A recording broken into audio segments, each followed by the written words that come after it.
Hey guys, it's been a busy month, so I wanted to give kind of an update. By the time you hear this, I will be at Toronto International Film Festival. I'll be seeing about 25 movies, and we'll publish reviews for them once I'm back. I've still got a few movies that I need to rewatch for my 2007 list before I can finish that up, but that should be done near the end of the month, I think. Most of the work that goes into the list videos is just watching through a lot of movies. It's very time-consuming, but I try to be as thorough with these as possible. I've also got some new commentary tracks recorded, so the first one should be published while I'm at the festival, along with an Adam and Pals edit. The second one is actually a Netflix TV series, and we've only recorded the first 2 episodes so far, so I want to figure out exactly how I want to release those episodes. Maybe I'll wait until we have them all recorded, I don't know. Anyway, I'm in the middle of packing for Toronto, but figured I could give some very quick thoughts on a few movies that I've seen recently. One of them was the new Invader Zim movie for Netflix. It was very pleasant for this to come out and feel pretty much exactly the same as the show. I really loved Invader Zim when I was younger, and even to this day it is still very watchable for me. This new movie works very well on its own, and you could probably watch it without ever having seen an episode of the show, but as a companion piece to the show, it's pretty much everything that it should have been. The style of humor probably isn't for everybody, and perhaps I enjoyed it so much because I was wearing nostalgia goggles, but either way, it was a very fun watch that I thoroughly enjoyed, so whether you're a fan of the original show or have never seen it, then probably check it out. And I'm giving this one a 7 out of 10. Another movie I saw was Tabernacle 101, which is on Amazon Prime right now. This movie is really bad, but also funny. Basically, it's a ripoff of Flatliners, except the guy that wants to kill himself and come back to life is only doing it because he's a snarky atheist and wants to prove that there's no afterlife, as if his anecdotal account would be some sort of evidence anyway. The way that this atheist character is written makes me feel as though the writer is not atheist. It's really funny. All of the acting is pretty terrible, and they all sound very Australian because they are. Watching the story unfold is pretty hilariously entertaining. It goes farther and farther than you would ever expect. Much of this reminded me of a Neil Breen type film. There's a lot of really bad special effects. Seriously, if you're looking for a really funny movie to get drunk to and make fun of, this is the one. And if you're not convinced, then just watch the trailer because it is hilarious. So yeah, check out Tabernacle 101. And I'm giving this one a, this movie doesn't get a rating, because when I rate these kinds of films, I usually, like if I give a Neil Breen film a rating, it's gonna be a 10. It's not really a 10.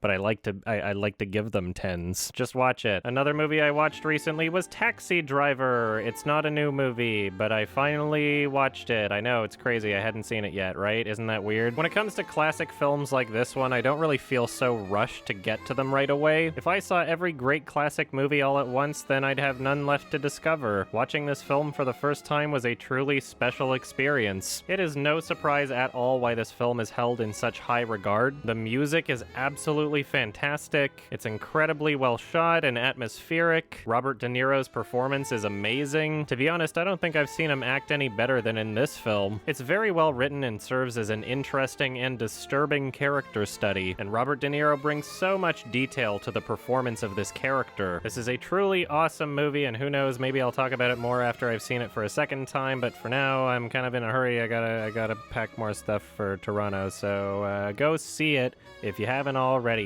10 out of 10. And one more movie I'll talk about in this video is One Cut of the Dead, a Japanese zombie film. Now, I'm not going to talk about this film very much at all because I do not want to spoil it for you. Basically, the first 40-some minutes of this movie are all in one shot, and the rest of the movie is not. And that's all I really want to say about it. The movie is exhilarating, it's very funny, it's insanely unique and original. The entire end sequence of this film is just so incredibly satisfying. It's bonkers. You've never seen anything like it. It's crazy. It's a very fun and well thought out movie, and I don't really want to say any more about it, so please just watch it for yourself. And I'm giving this one an 8 out of 10. Anyway, expect that commentary and Adam and Pals video to be out soon, and I'll be covering a lot of films from after TIFF once that's over. 2007 list should be finished shortly after that, and hopefully the copyright claims won't take too long to deal with. Just wanted to keep you guys in the loop. Thank you so much. Bye-bye.